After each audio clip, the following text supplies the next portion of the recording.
أتذكر من آناء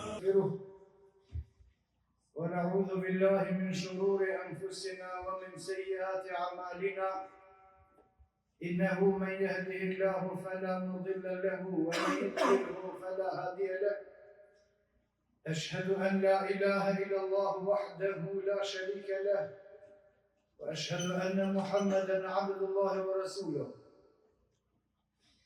وصفيه من خلقه وخليله أدى الأمانة ونصح الأمة فكشف الله به الغمة وجاهد في الله حق جهاده حتى أتاه اليقين فصلوات الله وسلامه عليه ومن تبعه بإحسان إلى يوم الدين يا أيها الناس اتقوا ربكم الذي خلقكم من نفس واحدة وخلق منها زوجها وبث منهما رجالا كثيرا ونساء واتقوا الله الذي تساءلون به والأرحام إن الله كان عليكم رقيبا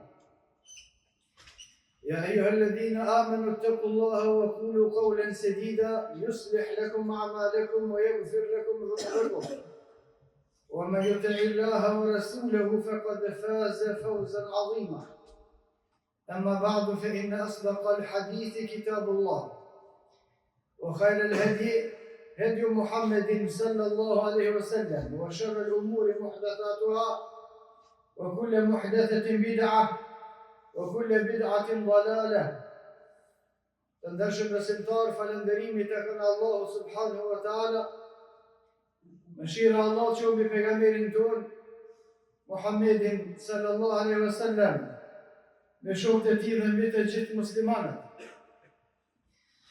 قال الله سبحانه وتعالى القرآن يا أيها الناس أنتم الفقراء إلى الله وإن يرز يويني فقراء الله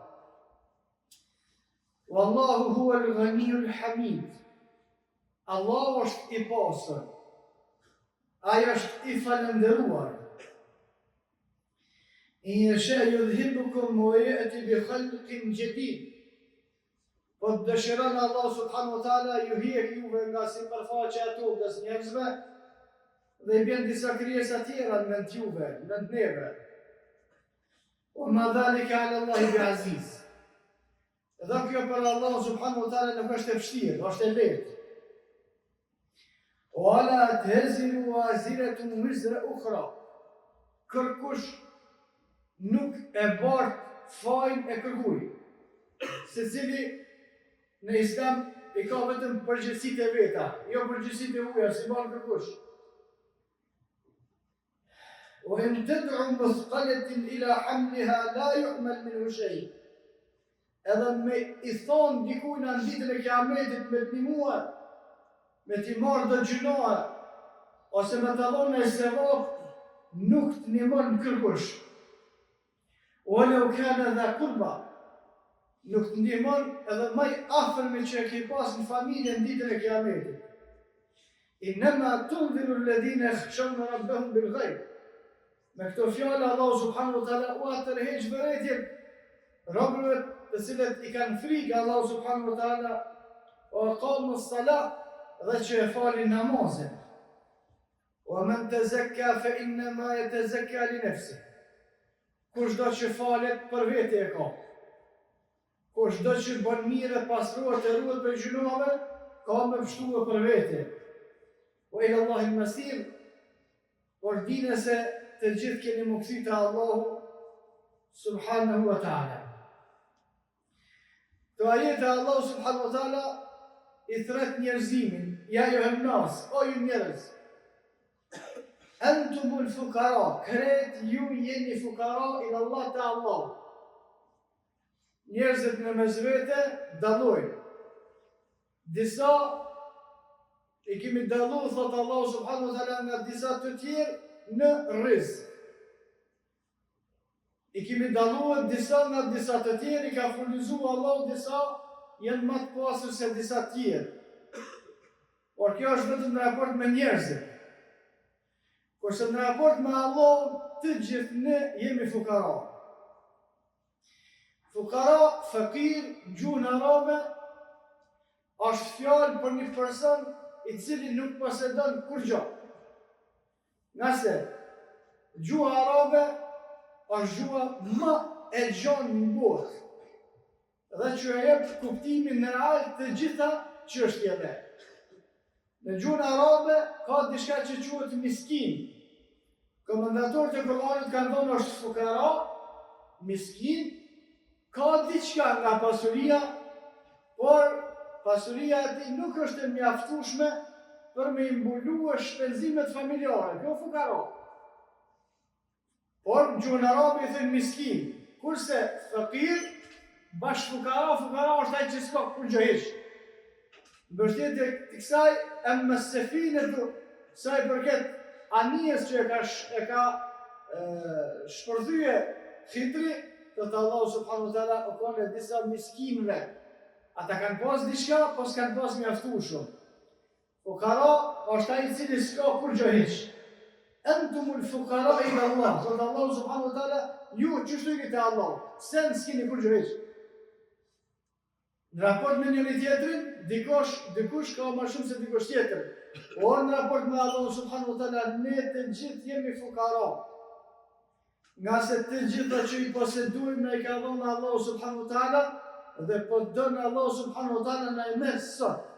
Para se me dalë për këtij veni, na i merr Allah të gjitha, po dëshiron që na i ka dhënë dhe na s'kem kur gjë hiç ka marrë.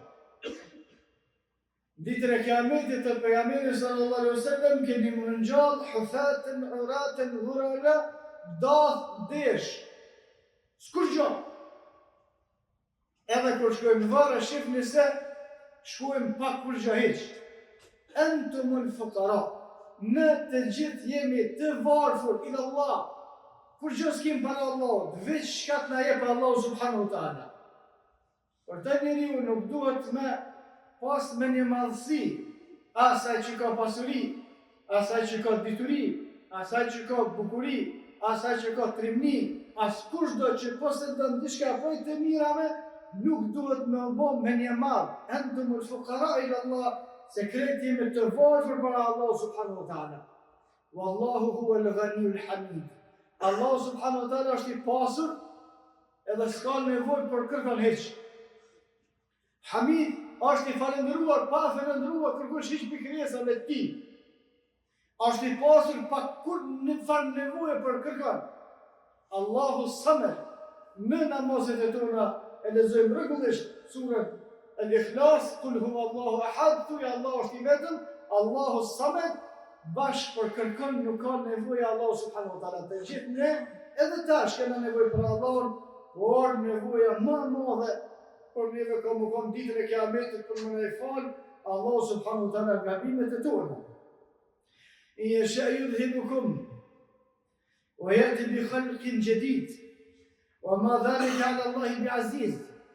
Po dëshiron Allah ju hek prej tokës krejt njerëzve, i hek njerëzimin, edhe i bën disa krijesa tjera. Komentatorët e Kuranit kanë thonë, para se me jetue njerëzit në tokë, para se me ardha Ademi alayhis salam në tokë, e mu për hap njerëzimin e për tokë, kanë jetu e shejtanët, kanë jetu e gjinët. Sikur që jetuim në tokën dhe kujdesemi për atë sa kujdesemi, para neve kanë qenë e gjinët. Edhe për shkak se i kanë bërë gjuna Allah subhanahu wa taala, Allah ka hek e gjinët dhe i ka pru njerëzit. Po dëshiron Allah subhanahu wa taala dhe neve na hek e bjen dikun tjetër, bjen krijesa tjera. In yasha yudhibukum ayyuha an-nas, me dashur Allah ju hek pra njerëz. O yati bi khalqin jadid, bjen do krijesa tjera, kush s'mod hiç. As nuk i paksohet Allah kur gjë, as nuk metet pa falendëruar as asnjë. Bjen krijesa tjera, o ma dhalika bi ala Allah bi aziz. Dhe kjo për Allah subhanahu wa taala është e lehtë. Wala taziru waziratun wizra ukhra. Dhe në Islam kërkush nuk i bart gjuna të kërkujna.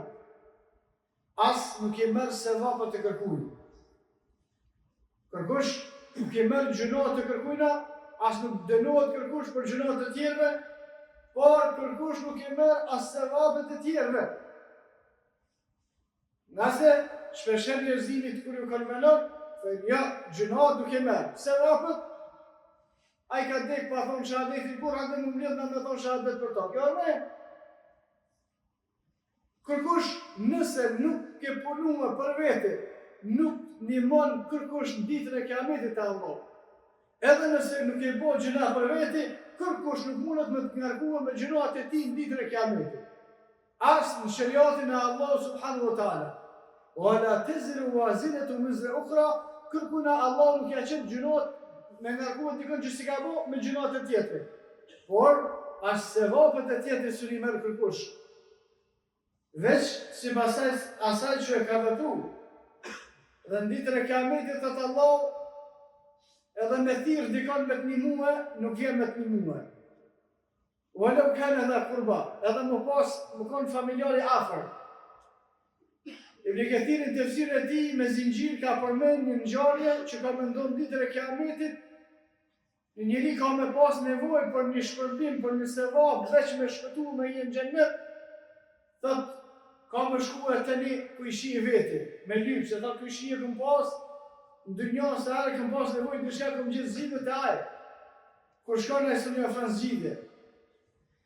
Në tjetër thot, i lyp gruas vet, veç një sevap, duke i thonë, duke ja përmenë se në këtë dynja u konë për to buri mirë. Pastaj shkon të djali vet, duke ja përmenë se u konë prindi mirë. Edhe ka bo për ta gjithë shka njëtër e kësaj bote. Veç një sevap për mbyll me shpëtuar pension në xhenemit, edhe gruaja, edhe fëmia, edhe djali, edhe baba, edhe nona të gjithë, thonë nuk kena mundësi, ti për në me je koni mirë për neve, edhe ke kontribu për neve, ama nuk kena mundësi se edhe najna të luftua për një shpërblim. Dhe ka përmend fjalën e Allah subhanahu wa ta'ala, yawma yafirru al-mar'u min akhihi, ditën e kiametit njeriu ka me ikë me vllavit vet. وأمه وأبيه كما هيك بين نون زلت بابا زلت وصاحبته وبنيه كما هيك بين جروس رفمي بدبات لكل امرئ منهم يومئذ شأن يغني سلسلة أشتي يانغاجون veç me zorin e vet, veç me hallin e vet se që shpëton te Allah subhanahu wa ta'ala. Thotë Allah subhanahu wa ta'ala innama tunziru alladhina yakhshawna rabbahum bil ghaib. Wa përmendni që tu manat që përmendën me autoreq vëretjen. Me autoreq vëretjen keni kujdes se një ditë kemi me dalë të Allah subhanahu wa ta'ala dhe kemi me pas nevojë qoftë edhe për një vepër të mirë drejtme, qoftë edhe për një namaz nafile, qoftë edhe për një ditë agjërim, qoftë edhe për një namaz xumaje, qoftë edhe për një fjalë të mirë që ja kemi bërë dikujt, kemi me pas nevojë në ditën e kiametit. Atëre më të atërheqë vrejtën e Allah subhanahu wa ta'ala që ti veproni këto vepra, para se marda e ditë me lypën për ndikuna e s'ka më dhonë. Se stjep kërkush, me lypë e idealit edhe stjep, me lypë e babës edhe stjep, edhe për kuna do me lypë nuk stjep, kurse rastin këtë dynjo është shumë i mirë na me i bëgë të veprat mira, i nëna, të të Allah, unë e po atërheqë vrejtën, të ndhirën në dhine, shumë në rëmë bëhëm bil gajbë, për atërheqë vrejtjen atyre të cilët i fiksonë Allah subhanahu wa ta'ala dhe kamë s-sala dhe atyre të cilët e falin namazin. Pse atyre të cilët e falin namazin, për shkak se namazi është vepra kryesore në fe, dhe ata të cilët e falin namazin, ata kanë mundësi me bërë veprat të tjera të mira, për shkak se namazi kërkon përkushtim ma shumë se sa të gjitha veprat e tjera. ومن تزكى فإنما يتزكى لنفسه. Kush pastrohet për gjunaheve, pastrim, komentatorët e Kur'anit kanë përmend, është pastrimi në aspektin shpirtëror, prej kufrit të shirkut dhe nifakut të madh, pastrimi në aspektin fizik për papastërtisë, edhe pastrimi në aspektin e pasurisë ata të cilët kanë më dhënë zeqat. ومن تزكى فإنما يتزكى لنفسه. Kush e pastron vetën e vet, edhe në anën e besimit, edhe në pastërtinë fizike, edhe në zeqatin e pasurisë, ka për shpëtuar për vetin ditën e kiametit. Kjo është komenti i përgjithshëm. Komenti i veçantë me që u përmend namazi, kush falet namaz ka më shpëtuar. ومن تزكى فإنما يتزكى لنفسه. Kush e ka pastruar vetën duke u falë, për shkak se njeriu besimtari duke fal namaz e pastron veten e tij. në hadithin e saktë pejgamberi sallallahu alaihi wasallam ka thonë, ai i cili fal 5 vakte namaz, është sikur ai që e ka një lumë para shtëpisë vet, në të cilin pastrohet 5 dite. Ai që pastrohet 5 dite, a ka pa pastërti? Nuk ka. Në hadithin tjetër pejgamberi sallallahu alaihi wasallam ka thonë namazin deri në namaz tjetër i fshin gjunat të cilat kanë qenë në kësaj kohe. Dhe kushdo që i fal namazet rregullisht, është i pastruar rregullisht para Allahut subhanahu wa taala, wa ila Allahi al-masir. Edhe kur falni, edhe kur ta pastroni besimin, edhe pasurinë, edhe kur keni frikë Allahut, edhe veprat e mira ibadetet, të gjitha duhet me pas parasysh se secili prej neve ka mundësi te Allahu subhanahu wa taala. Wa ila Allahi al-masir. Përfundimi jon është te Allahu. Kthimi jon është te Allahu. Kushdo që angazhohet, Allahu subhanahu wa taala nuk ja humb mundin kërkuna, e lutim Allahu subhanahu wa taala që të na bëjë për atyre të cilët i përgjigjen Allahut dhe pejgamberit sallallahu alaihi wasallam në atë që duhet me punu dhe ndaluar nga ajo që Allahu dhe dërguari i tij kanë ndaluar. Aqulu qawli hadha wastaghfirullaha li wa lakum wastaghfiruhu li kulli dhanbin innahu huwal ghafurur rahim.